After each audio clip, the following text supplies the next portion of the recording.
Bien, buenos días a todos. Espero que hayan tenido un buen fin de semana y que iniciemos esta semana con todas las ganas para transformar nuestro entorno.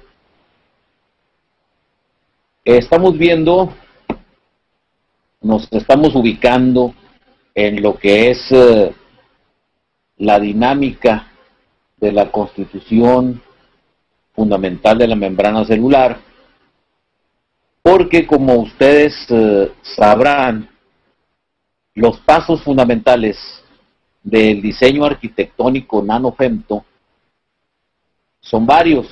El primero es el estudio topológico de la membrana celular, que es lo que estamos haciendo de 3 encuentros, de 3 conferencias para acá. El estudio topológico de la membrana celular, es decir, toda la constitución, no nada más anatómica, no nada más bioquímica, no nada más biofísica, sino en un complejo completo, integral y desde el punto de vista matemático, hablando de simetrías. Sabemos que la topología es la ciencia de las matemáticas que estudia, o la parte de las matemáticas que estudia la relación que se da entre los diferentes aspectos de algo contemplados no nada más unidimensionalmente, sino interactuando. Eso se le llama una simetría. Podemos dar giros con respecto a diferentes ejes, podemos deformar el objeto geométrico, podemos hacer cambios que no alteren la integralidad de ese objeto, es decir, que no cambiemos de objeto, sino simplemente cambiar de forma, y eso es la topología, el estudio de la simetría matemática del multivariante, así le llamamos el cálculo de multivariante. Una vez que tengamos ya preciso el estudio topológico, entraremos a las consideraciones termodinámicas y propias de la forma molecular, que es la estereoquímica. Después se verán tópicos de ingeniería metabólica propiamente dicho, cómo se diseña una molécula, cómo se produce la molécula, cómo se le da una trazabilidad exoendógena al nutriente, y cuando tengamos esas bases podemos entrar a esta nueva forma de interpretar los análisis de suelo, planta y agua. Es decir, una manera distinta, completamente diferente de lo que yo llamo el método de inventario, en donde nada más se ve lo que hay y lo que falta, y en base a eso se procede, que es la cosa más inexacta que existe. Pero bueno, todo el mundo tiene nada más ese recurso, nosotros estamos dando un paso en frontera mucho más allá. Una vez que estemos hasta esta primera parte de lo que son los pasos fundamentales del diseño, podemos entrar a lo que se llama la glicobiología correlacional. Es decir, cómo en función de lo que son los azúcares, todos los azúcares, no nada más la glucosa, no nada más la sacarosa, no nada más la fructosa, sino arabinogalactanos, etcétera, una serie de combinaciones de todos los glicósidos que existen en la célula viva, cómo se correlacionan y cómo se correlacionan entre sí con las proteínas, con los lípidos y en el aspecto metabolómico completo, ya con los iones y con los demás elementos nutricionales. Esta es la parte más interesante de todo, porque nos da el inicio hacia el fenómeno de complejidad que significa el modelo bioquímico del Igon. Es decir, entrando por los azúcares llegamos después a las proteínas y entramos a la rama de la biología molecular conocida como proteómica, y de ahí nos podemos ir expandiendo para poder entender esta nueva dimensión, para comprender a fondo el funcionamiento de la célula hasta donde hemos avanzado nosotros. Una vez que tengamos trabajado eso, entenderemos cómo es que se hace un programa de nutrición ad hoc. Es decir, un programa en el cual se le dé a la planta lo que necesita, cuándo lo necesita, cómo lo necesita, dónde y por dónde lo necesita. Eso nos va a permitir obtener resultados que sean precisamente proyectables, Es decir, que nosotros podamos hacer estimaciones, forecastings de esos resultados en base a las necesidades de nuestro cliente. ¿Qué es lo que le está pidiendo el mercado a nuestro cliente? ¿Qué es lo que le está pidiendo de super calidad o sobre calidad en la hiperproductividad? Eso es lo que hacemos en nuestra función de diseñadores moleculares. Darle un resultado que sea precisamente proyectable para que también sea confiablemente cuantificable. Es decir, que podamos saber la cantidad exacta de biomasa que está interviniendo en la productividad, tanto para conservar tejidos en la planta como en la biomasa que nos interesa vender como producto. Esto nos va a dar el paso final del diseño arquitectónico nanofemto, que es la economía energética, la economía de recursos vivos, la economía de recursos económicos, propiamente dicho monetarios, de horas hombre, de tiempo, de esfuerzo y algo bien importante, que es el bajo impacto ambiental. Pero para poder estar en el estudio topológico de esta membrana celular, recordemos cómo nos quedamos la última vez hablando de las dinámicas moleculares en no equilibrio. Recordando un poquito, veíamos cómo decía, la vida no es equilibrio. Si fuera equilibrio estaríamos muertos, estaríamos en un fenómeno estático. Y no hay estasis en el universo. No hay nada estático. Hasta el universo se está expandiendo. Hay movimiento continuo. Eso es lo que están descubriendo, confirmando con el famoso bosón de Higgs que están estudiando ahorita en CERN. Si el universo se expande, el universo procede realmente de la nada, y esa nada es un no equilibrio, es el status naturalis, el estado natural de todo lo que se encuentra en el universo. Y veíamos algo bien importante traduciendo a la dinámica coloidal lo que son las teorías clásicas que veíamos la vez pasada, las teorías clásicas iónicas. Veíamos cómo la membrana celular se mueve, vibra en función de flujos oscilatorios perturbados. Es decir, está oscilando en forma de coseno. Por una parte, tenemos entradas ab intio, le llamamos técnicamente, es decir, del seno celular hacia el seno subcelular o intracelular, y luego hay flujos de adentro hacia afuera, de afuera hacia adentro, de adentro hacia afuera, y esto es una oscilación. Oscila perturbadamente. ¿Por qué perturbadamente? Porque quiere decir que pese a que la membrana celular tiene mucha estabilidad para poder contener todas las presiones osmóticas dentro, para mantener dentro de sí todos los flujos y los contenidos celulares, también tiene gran movilidad. Es una gran movilidad y va ondulando, y al ondular lo hace en una forma perfectamente definida, geométricamente descriptible, que llamamos la forma coseno. En espacios Hilbert, que son los espacios que nosotros contemplamos en la arquitectura nanofemto, empezamos a precisar cómo las velocidades de oscilación perturbada, cuando están en contacto con soluciones salinas, repelen los iones. Es decir, no hay una sintonía, no es sincrónico el fenómeno de que cuando requerimos que se aproxime el ion porque así lo requiere el mando oscilatorio de la membrana, porque así lo requiere, entonces el ion migra hacia el otro lado. Tiene un fenómeno de rebote, tiene un fenómeno de rechazo. Y este, le decíamos, es el primer problema que enfrentamos en la nutrición tradicional. En la nutrición coloidal que nosotros manejamos, También, obviamente, son flujos moleculares en no equilibrio, pero los correlacionamos directamente con los flujos de calor.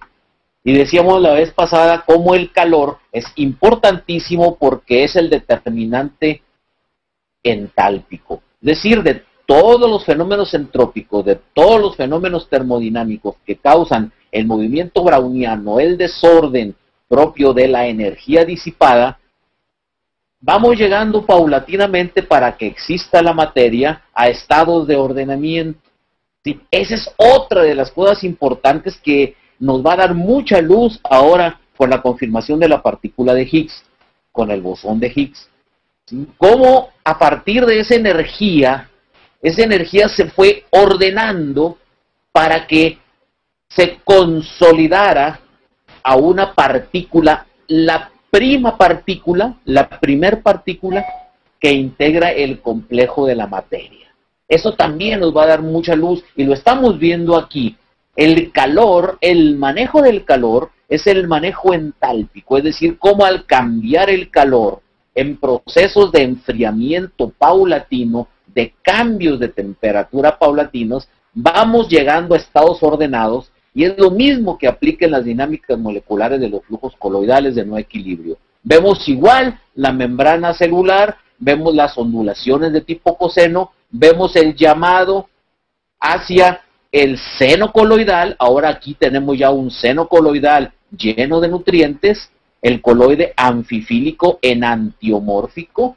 Decíamos también el porqué de la palabra enantiomorfía, porque se acopla perfectamente a la forma enantiomérica, es decir, a la forma que ocupa en el espacio la variante estructural de la membrana a la cual se adhiere. Entonces aquí sí son sincrónicos y simétricos los flujos, y al ser sincrónico y simétrico, al matemático se le da una luz muy importante porque el matemático lo que busca son patrones de comportamiento, son similitudes, simetrías, y las empieza a interpretar de acuerdo a la dinámica matemática, es decir, ver qué función o funciones matemáticas confluyen, convergen para explicar que eso existe, que eso recurre y que es trasciente. Entonces vemos cómo aquí sí hay una sincronía entre los flujos, los latidos, las vibraciones del solitón de la membrana celular. Y empieza a hacerse una sincronización fásica en función de esos flujos de calor. Y vemos que esa difusión ahora sí puede ser previsible, puede ser cuantificable en función del tiempo. Esto es muy importante, la vida se da en variables tiempo dependientes. Y decimos que la constante tiempo dependiente que se ha detectado desde 1998 a la fecha ha sido el femtosegundo. Toda la vida ocurre en 1 por 10 a la menos 15 segundos. Ese es el tiempo. Cuando hablamos de variable tiempo dependiente, estamos iniciando en un cero aparente, pero ese cero aparente no existe porque el cero no es la ausencia de todo. El cero es el cambio divergente de posición a posición. Es decir, si yo estoy en determinada posición, a la hora de cambiar a otra, puedo meter un cero de puente. No quiere decir que esté una ausencia total. El cero no es una ausencia total. Es un indicador cuantitativo de cambios de posición simétrica. Por eso hablamos de simetría, y al hablar de simetrías en este nivel, empezamos a tener una percepción completamente distinta de lo que es la dinámica de Newton y de lo que es la teoría particular, es decir, ver las cosas en forma de partículas. Aquí nos quedamos la vez pasada viendo estas dinámicas coloidales y ahora vamos a hacer un enfoque muy interesante. ¿Cómo es que hay estas ondulaciones en la membrana celular? ¿Cómo se lleva a cabo el flujo de la membrana celular al interior y del interior hacia el exterior? ¿Por qué ocurre esa deformación? La podemos describir desde el punto de vista matemático, y desde el punto de vista matemático esa unión la vemos así, con deformaciones. Aquí la vamos a poner un poquito más grande para que se alcance a apreciar. Estamos hablando de las deformaciones nanológicas de la membrana celular radicular para la formación de canales de potasio y de canales de calcio. Esas deformaciones nanológicas las podemos describir perfectamente y hasta precisarlas con lo que yo he llamado y ha sido parte de una de mis tesis importantes, la precisión de Liebold, para denotar cómo matemáticamente se da esa deformación nanológica y cómo en función de los cambios que podemos describir por medio de lo que la llamada función gamma, podemos empezar a describir cómo esas ondulaciones influyen en la deformación simétrica, aplicando las teorías de la simetría en cada uno de los puntos de unión de membrana. Regreso en un momento con esto porque vamos a hablar ahora de los responsables bioquímicos de este asunto. Que bioquímicamente, ¿qué sucede? ¿Cuáles son los responsables bioquímicos de ese asunto? ¿Por qué se puede deformar bioquímicamente la membrana? Y encontramos que existen una serie de complejos de unión que forman estructuras macromoleculares dentro de la membrana celular. Y estas uniones macromoleculares a veces son tan especializadas que las denominamos uniones focales. Y estas uniones focales, estas uniones macromoleculares focales, son fundamentales para mantener algo que le da integridad a la membrana celular, que se llama cohesión de los tejidos. Fundamentalmente de los tejidos muy elásticos que se llaman epitelios. En los animales hay muchas funciones de estos epitelios, lógicamente, pero nos vamos a ocupar de las plantas. Las plantas también tienen estas estructuras macromoleculares de unión focal y se llaman claudinas. Estas uniones moleculares, esos puntitos que veíamos en los hexágonos que les describí matemáticamente en la diapositiva anterior, las llamamos uniones estrechas o zónulas occludens. Me regreso un poquito para reubicarnos. Estas uniones de aquí, veamos la dinámica. Estas uniones, aquí, ¿se nota cómo está vectorialmente también trazado?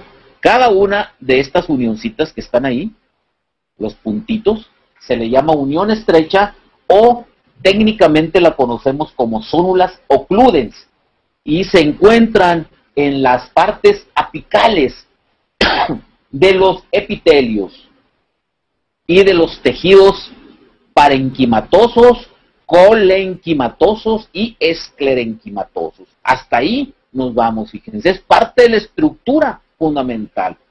¿Hasta dónde podemos entrar o debemos de entrar para comprender cómo funciona una planta? Estas uniones son fuertes y son muy estrechas entre las células contiguas, de tal forma que prácticamente no dejan espacio intercelular entre las membranas plasmáticas de las células que están ahí unidas, y esto es bien importante porque limitan la difusión de las sustancias solubles extracelulares. Este es todo el control todo el control. Estas uniones fuertes y estrechas regulan esa difusión intracelular del plasma a plasma, de tal forma que incluso técnicamente las conocemos como el cinturón, así se le llama, el cinturón que rodea el perímetro celular de estas células de epitelio, endotelio y epitelio, van a ser las que impidan, en pocas palabras, la difusión de sustancias arbitrariamente. Es decir, estas unioncitas, esta forma matemática de describir geométricamente la relación vectorial de deformación en la membrana celular, nos va a permitir saber, en primer lugar, que tenemos un flujo selectivo.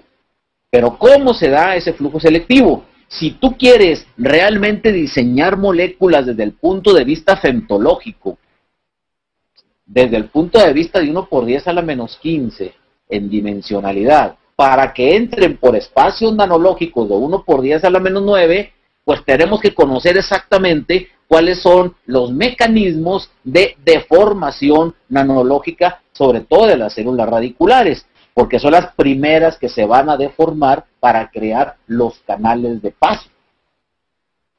Esto es bien importante porque también ustedes están viendo aquí flechitas con una magnitud, con una dirección y con un sentido, es decir, vectores. ¿Qué quiere decir? Estamos hablando matemáticamente de vectores y bioquímicamente estamos hablando de que estas uniones estrechas permiten la polaridad de las células epiteliales. Esto es bien importante. Las células epiteliales, las células de la membrana, en su membrana celular más externa, el epitelio, son altamente polares. Y son altamente polares porque están formadas, en primer lugar, por una proteína llamada ocludina. La ocludina es la proteína fundamental que constituye estos puntos de unión estrecha. Estos puntos que tenemos aquí dimensionados y delimitados. Y por una familia de moléculas que se denominan claudinas. Estas claudinas son las proteínas transmembrana que se encargan de establecer los contactos célula-célula. Estas claudinas son las más importantes en el establecimiento de la unión y por lo tanto, a través de estas uniones forman poros que dejan pasar ciertos iones por el espacio extracelular de no más de 1 nanómetro de diámetro. Aquí está el primer tip. Estas proteínas claudinas y la ocludina, repito, forman uniones entre las células y esos pequeños poros de no más de 1 nanómetro de diámetro es por donde pasan los iones del espacio extracelular. Fíjense lo importante que es esto. ¿Qué quiere decir? Que no podemos estar poniendo moléculas de las que nos dé nuestra regalada gana. Es decir, ya pasó la época de andar agarrando lo que nos da los cerros de sulfatos, de nitratos, de fosfatos, de andar aplicándole a las plantas los residuos tóxicos después de beneficiar los metales y que luego los hacemos ultrasolubles y demás mugreros de esos. No es posible. Tenemos que ser finos en la percepción de la nutrición. No es nomás echarle cosas a la tierra y que ahí se vaya la situación. Es enterarnos hasta el punto de no bloquear esos espacios extracelulares de no más de 1 nanómetro de diámetro para que el nutriente no nada más pase de fuera de la célula hacia el interior de la célula, sino para que se pueda transportar de célula a célula en el transporte tanto acropetálico como basipetálico. Fíjense lo que es importante. Existen más de 20 tipos de claudinas. Cada una de ellas forma un poro distinto. Entonces, esta variedad de los 20 tipos de claudinas que existen nos permite que los epitelios puedan modificar la selectividad de su permeabilidad intracelular según el tipo de claudina que expresen. Esto es bien importante. Me regreso a la gráfica de las claudinas para seguir ubicándonos. Aquí.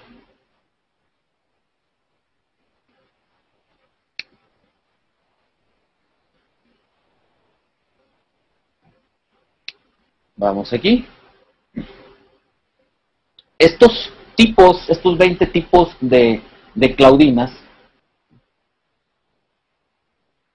nos van a permitir la selectividad de los iones que se puedan transportar. Y en sí podemos decir que la función de la claudina como familia de proteínas de membrana, estas se agrupan en mosaicos de diferentes subtipos. Estos subtipos, estos mosaicos, nos pueden dar 5 tipos de uniones distintas. En primer lugar, tenemos las llamadas uniones estrechas. Estas uniones estrechas van a formar asociaciones que son fuertísimas entre las células. Y todo el espacio, todo el perímetro celular está obliterado por las uniones estrechas. Entiéndase esto como el cinto famoso. La obliteración. Apréndanse esa palabra, obliteración del espacio intracelular, es bien importante. Estas uniones estrechas es un tipo de proteína de membrana de familia de claudinas. Las otras uniones son las llamadas uniones adherentes. Estas uniones adherentes es la que nos van a dar la forma, el origen de la forma de la célula. La forma va a variar, pero aparte de esa resistencia que tiene, que nos lo da la proteína de la unión estrecha, la unión adherente nos permite en todo el perímetro celular que cambie esa forma. Por eso ven ustedes las oscilaciones de tipo coseno por las cuales partimos en la charla de hoy.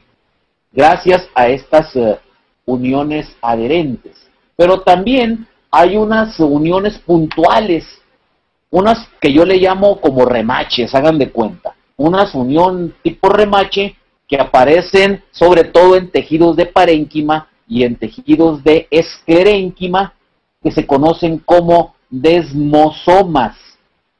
Estos desmosomas son bien importantes porque le dan mucha flexibilidad a la membrana, le dan mucha facultad de simetrización, que sí se le llama técnicamente, y esa facultad de simetrización permite abrir esos poros y formar en un inicio el canal iónico. Esto es bien importante. También tenemos los hemidesmosomas, que estos son uniones muy puntuales entre la membrana basal de las células epiteliales y la lámina basal. Fundamentalmente ahí nos está dando ese control de flujo molecular de líquidos ante todos los hemidesmosomas. Y por último tenemos las llamadas uniones focales, que son ya prácticamente concentración de moléculas en zonas de membrana plasmática que van a formar uniones con la matriz extracelular. Este es el donde empezamos a unirnos ya con las matrices extracelulares. Entonces, como pueden ver ustedes, es bien interesante, es hermoso entrar a esta arquitectura de la membrana celular para poder entender cómo realmente funciona. Y vamos a ver que estas claudinas, estas 20 tipos de claudinas distintos, se polimerizan, es decir, van creciendo poliméricamente y así son responsables de la adhesión celular, formando barreras entre epitelio y endotelio, de tal manera que van a componer de forma importante, principal, los canales iónicos y los poros. Los poros son estructuras anatómicas. Sí existen los poros. Los poros van a ser los encargados de la comunicación entre célula y célula. Y hacia el exterior, para el efecto de intercambio con el ambiente, existe el canal iónico, que no es una estructura anatómica, se forma. Por eso le ponemos aquí la anotación, el canal iónico, pese a que está formado también de claudinas, no son estructuras permanentes. Y los poros, que están formados también de claudinas, sí son estructuras permanentes. ¿Cuál es la diferencia entonces? Y aquí la diferencia es muy básica. La proporción en que se combinan estos subtipos va a determinar las propiedades de esos canales y de esos poros, y por lo tanto influye en el transporte de la célula. Y aquí entramos a un fenómeno de isomería cis-trans. Todas las partes de transporte transmembranal coincide con la palabra trans, ¿sí? Pero aquí se refiere al tipo de isomería, están formadas por isómeros trans, y los poros se forman por isomerías tipo cis. Esto es bien importante entenderlo porque nos va a permitir darle la enantioforma, es decir, la isomería. Nosotros hablamos de que manejamos coloides amfifílicos, con M, enantiomórficos. Aquí es donde entra la parte enantiomérica, la estereoisomería, es decir, la forma de la molécula simétrica en el espacio. Tenemos que saber dónde metemos una estereoquímica cis, dónde metemos una estereoisomería trans. Hasta ahí llega el momento de entender la gran importancia. ¿Por qué? Porque si no, no vamos a lograr hacer un diseño específico de moléculas. Y fíjense cómo aquí tenemos un dato sumamente importante. Se han medido por diferentes métodos, entre ellos usando sustancias radiactivas, uno de ellos, la permeabilidad de flujo de los canales que se forman en las células radiculares de sodio, cloro, calcio, magnesio y potasio. De estos 5 nos vamos a ocupar y vamos a ver algo bien interesante. El canal de sodio mide 6.5 angstroms de diámetro. 6.5 angstroms de diámetro mide el canal de sodio radicular en todos los vegetales. Y puede durar abierto, es decir, formado, cerrándose y abriéndose en la misma posición de la membrana hasta 2.6 años. Fíjense lo que es importante esto. Un canal de sodio en la misma posición en donde se formó, abriendo y cerrando, porque no es una estructura permanente, pero sí puede durar abierto hasta 2.6 años de flujo. Esto es muy importante porque una intoxicación con sodio es tremendamente nociva para los vegetales, y lo sabemos. El equilibrio Gibbs-Donan en los animales se da con sodios y con cloruros y con potasios y con bicarbonatos, ¿sí? En los vegetales no. En los vegetales el sodio es sumamente tóxico. Y si nosotros estamos poniendo sodios y los sodios van directamente ligados a los cloruros y a los sulfatos, tienen gran afinidad por ellos. En el ambiente extracelular, si están presentes los sodios, pues estamos diciendo que durante 2.6 años aprox va a estar ese canal en posibilidades de estar abierto. Los cloruros miden 3.32 angstroms de diámetro el canal iónico de cloruro en célula radicular. Y puede durar en flujo de permeabilidad hasta 3 años. También esto es muy importante. Casi igual que en sodio. Y aquí, mis queridos culichis, pónganse muy listos porque ustedes están a nivel del mar. Los fenómenos de eutesis salina, es decir, la sal que se encuentra eutéticamente transportada en el vapor de agua que anda en el ambiente, lleva cloruro de sodio. Y esto no nada más va a afectar las células radiculares, va a afectar también las células de epitelios aéreos. Después trataremos toda una clase de la afectación de las células de epitelio aéreo.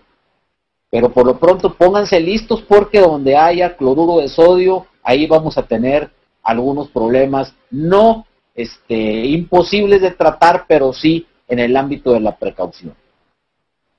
Aquí tenemos otra cosa bien importante. El canal para calcio mide 32 angstroms de diámetro y puede durar en flujo hasta 162.7 días.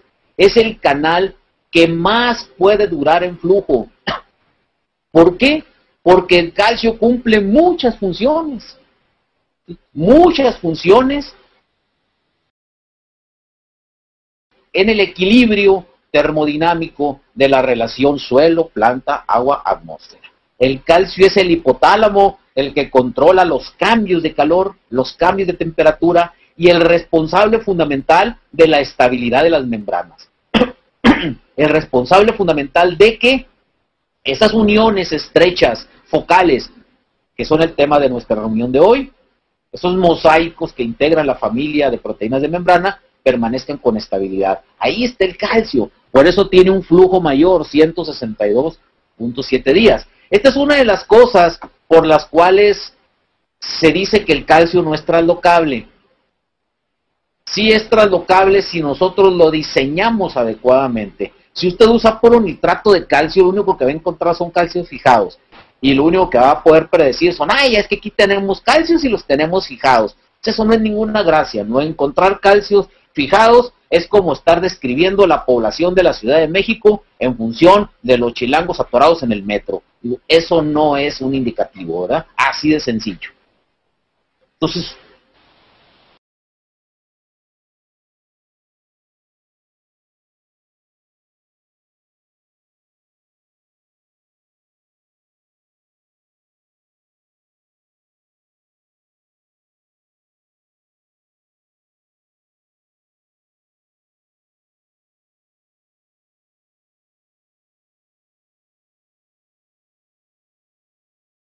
tema vivo. Esto es bien importante. ¿Por qué? Porque estamos hablando de la conservación del agua intratisular. Y en base a eso, estamos hablando de la parte fundamental que nos debe de ocupar a estas alturas del partido. Ya no es la producción en toneladas por hectárea, es la producción agrícola en función de kilos o toneladas por metro cúbico de agua invertido para sacar el cultivo. Y aquí tenemos una de las claves importantes, el calcio. La relación con el magnesio es sumamente importante. Estos tres últimos, calcio, magnesio, potasio, son los elementos fundamentales para el mantenimiento de la permeabilidad de flujo de los canales formados por claudinas. Es decir, de toda la permeabilidad celular. El calcio mide 32 angstroms, el canal de calcio tiene un diámetro de 32 angstroms y una viabilidad de flujo de 21 días. Fíjense cómo está la diferencia. Vamos bajando de años a muchos días, que son 162, y a 21 con el calcio. Es drásticamente el cambio. Esta es un bien importante. Y si le agregamos el potasio, que nada más tiene una permeabilidad de flujo de 9.46 minutos, encontramos el limitante. Ustedes han sabido, todos mis ingenieros, desde que nacieron en esta empresa, han sabido que nosotros utilizamos el potasio como nuestro dinamizador, fulvato potásico como vehículo esencial para el transporte en tejido aéreo y humato potásico como vehículo fundamental para el transporte potencializado en edáfico, en todo tejido radicular y en relación suelo. ¿Por qué? Pues porque el potasio, con 9.46 minutos de viabilidad en el flujo permeable del canal iónico que se forma, es el limitante. Este tiene muy poquito tiempo, muchísimo tiempo se desperdicia cuando ustedes ponen potasio de tipo salino en el suelo. Lo que están haciendo es agrupar, es disminuir la eficiencia de formación de canal iónico. Ya vimos en clases pasadas cómo el exceso de iones no garantiza que haya más probabilidad de entrada por ese canal iónico. Ese es un principio fundamental de nuestro modelo bioquímico. Y les ponía el ejemplo clásico porque lo pongo en todos lados en donde doy conferencias, de una gran plaza. Para los mexicanos es entendible la Plaza de la Constitución en la Ciudad de México, de las más grandes del país, y una puertita o una puertota, como quieran verla, en el Palacio de Gobierno. El hecho de que retaquen de gente en la Plaza de la Constitución no quiere decir que haya más probabilidad de que las personas pasen a través de esa puerta al Palacio de Gobierno. No importa qué tanta gente pongan ahí, no es cuestión en ese tipo de probabilidades, porque estamos hablando de una estocástica fractal que se maneja completamente distinto a la clásica probabilidad que les enseñan en la escuela, para que le entiendan nada más a las permutaciones y las combinaciones. Y la vida no es permutaciones y combinaciones, de una vez entiéndalo. El hecho de estudiar probabilidad de permutación y combinación les va a servir para otras cosas, a lo mejor para ganarse la lotería, tal vez, pero para entender la vida no. Definitivamente hasta la dinámica estadística que tenemos que usar es distinta.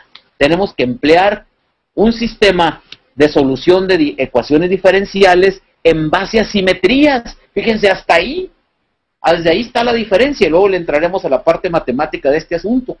Pero tenemos que cambiarnos el cassette, ¿verdad? Ya lo que aprendimos sirve para no volverlo a repetir, ¿verdad?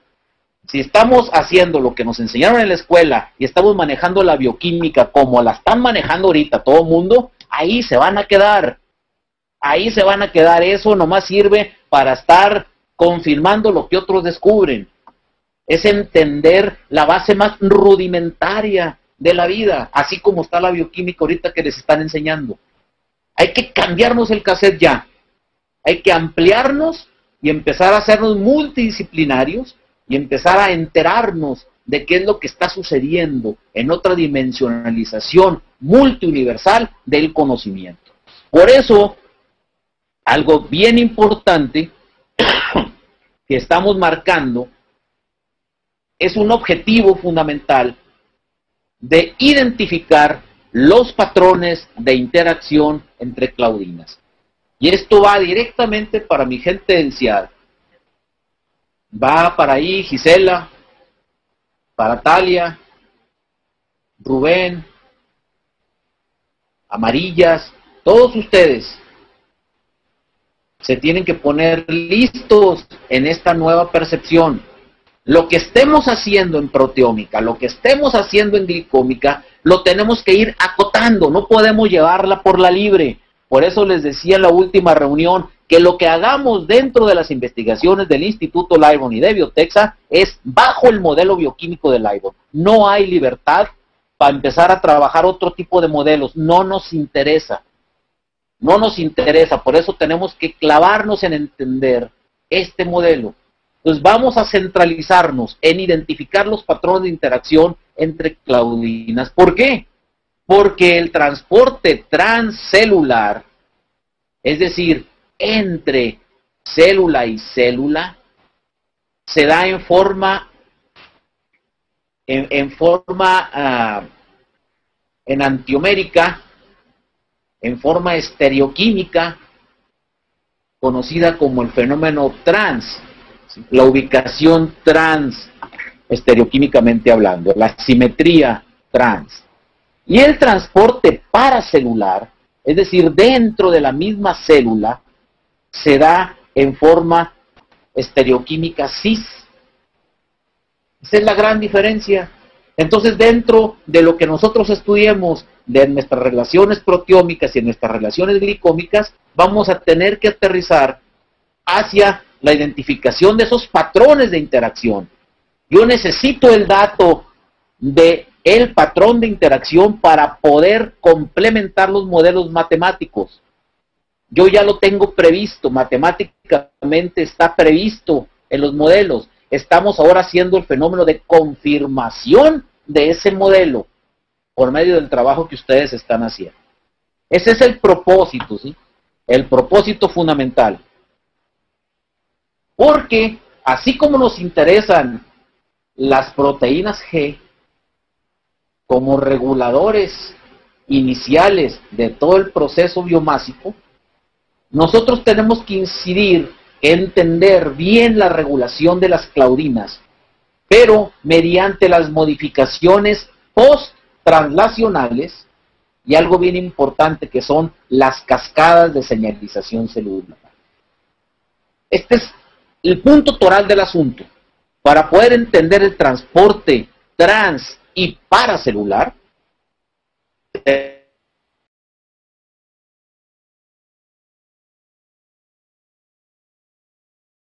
decir, cómo quedan después de haber sido el objeto y sujeto de paso y cómo reaccionan a las cascadas de señalización celular. Para poderlo entender, sobre todo esto de las cascadas, estamos precisando los sitios de fosforilación.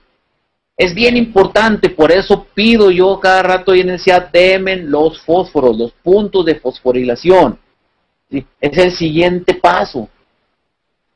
Tenemos que entender esos sitios de fosforilación, pero bien específico, para proteinquinasas de tipo C, para proteinquinasas de tipo A, para proteinquinasas mitogénicas y las famosas quinasas serina-treonina. En esos puntos vamos nosotros a precisar. El modelo bioquímico del Livon y la ingeniería metabólica del Livon ya tiene modelos de confluencia. Ya estamos matemáticamente diseñados para poder entender qué pasa en los sitios de fosforilación. Específicamente me interesan las proteinquinasas C, las proteinquinasas A, las mitogénicas y las serina-treonina quinasas. ¿Se fijan cómo tenemos objetivos bien específicos? Estos objetivos se tienen que conformar y confirmar in vitro. Ya están in cerebrum, ya están in silico, funcionan las cosas que diseñamos con la arquitectura molecular y la arquitectura celular, funcionan in vivo. Ahora estamos en el punto de confirmación in vitro. De ahí la gran importancia que tienen este tipo de interacciones. Estos fenómenos de precisión matemáticamente, les dije, están descritos y están descritos de una forma muy precisa. Y aquí está el fenómeno de precisión y la técnica matemática que utilizamos en función de invariantes diferenciales. Tenemos que cambiar el panorama hacia la derivada triprima y biprima, que nos admiten las simetrías.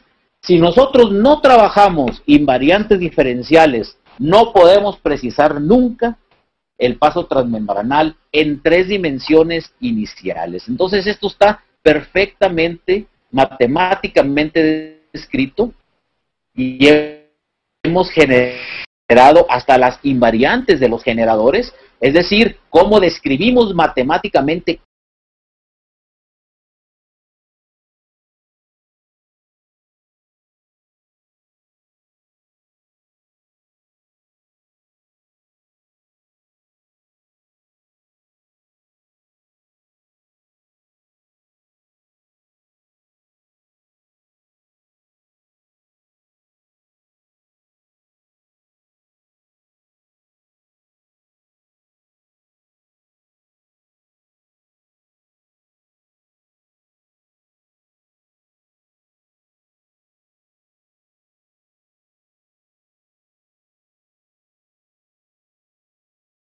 en las simetrías, estaremos hablando de sistemas de Lagrange.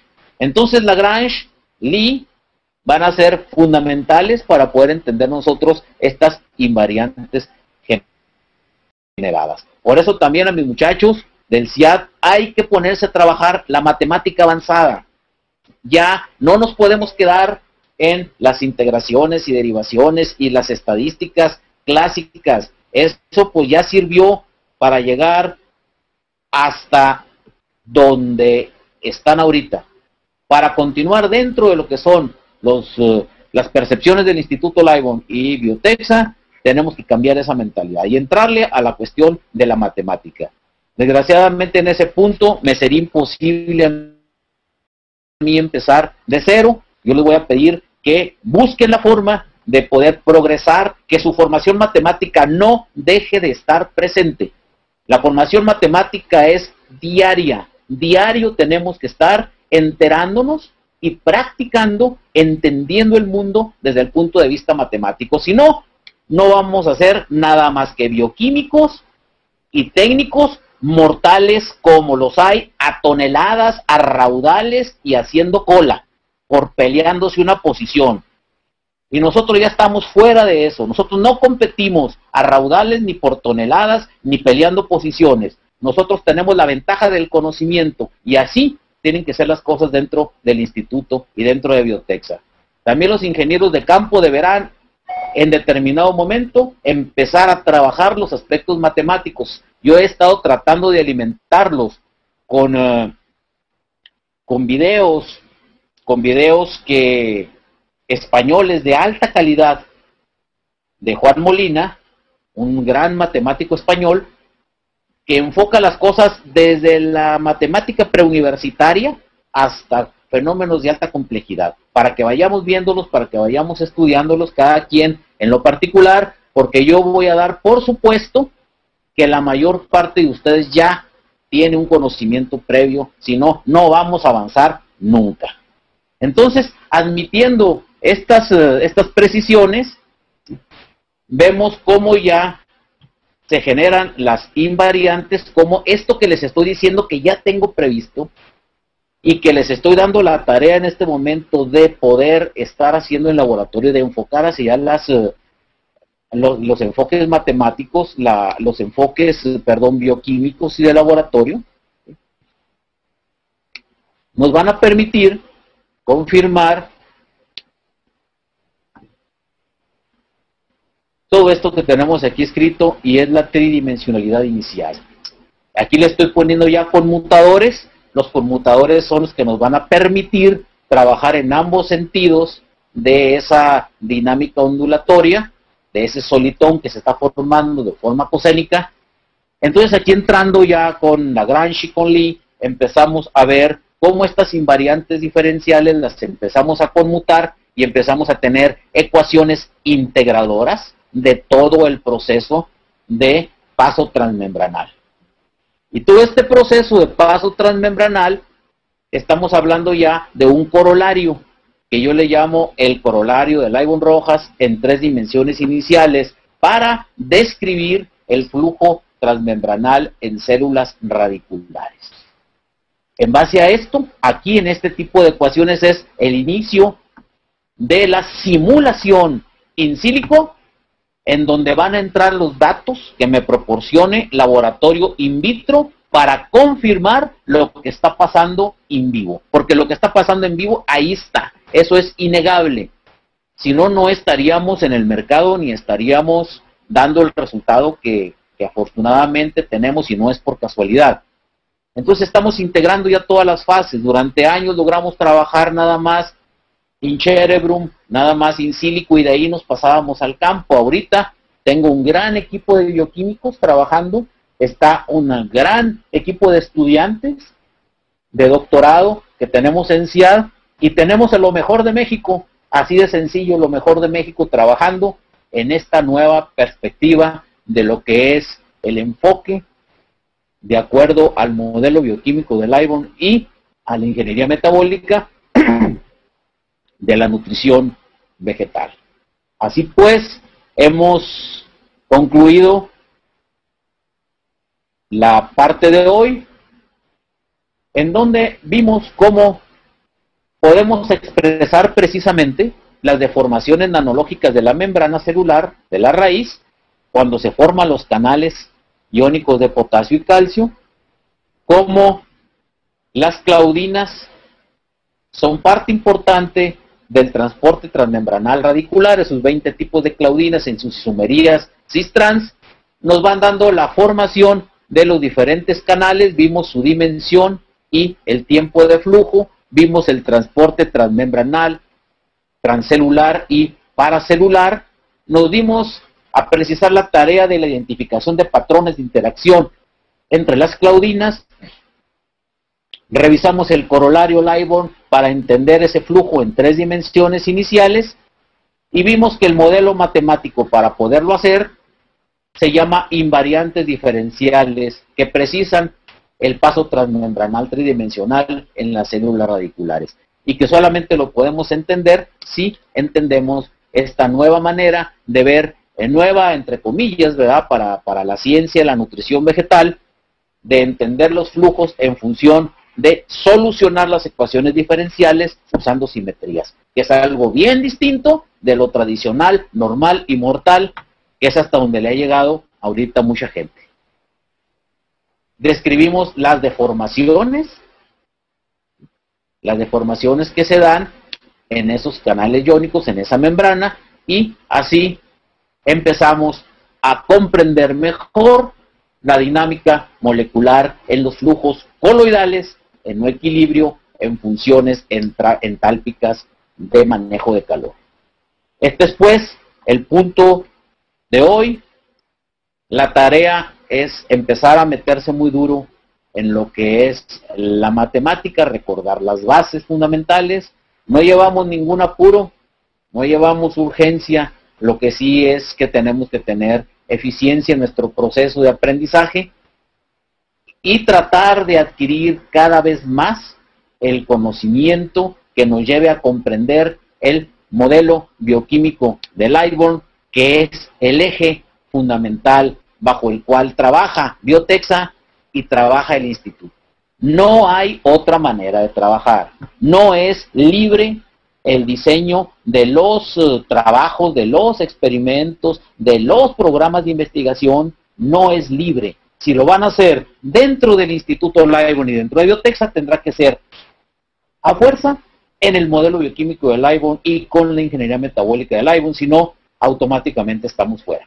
Entonces los invito a que vayamos entendiendo cada vez más este cuadro, entender las diferentes partes que ya hemos explicado, entender la importancia de la creación de sistemas topológicos, de sistemas que describan realmente la bio-nano-femtotecnología en la relación suelo-planta-agua-atmósfera, para poder entender así lo que es la nutrición para alta competitividad en base a hiperproductividad.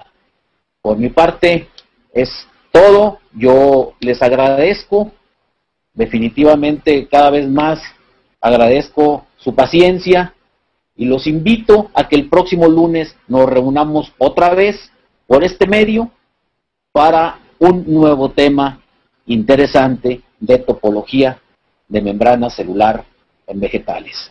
Muchas gracias, y durante la semana este video estará dispuesto en nuestra página de www.laibonr.mx.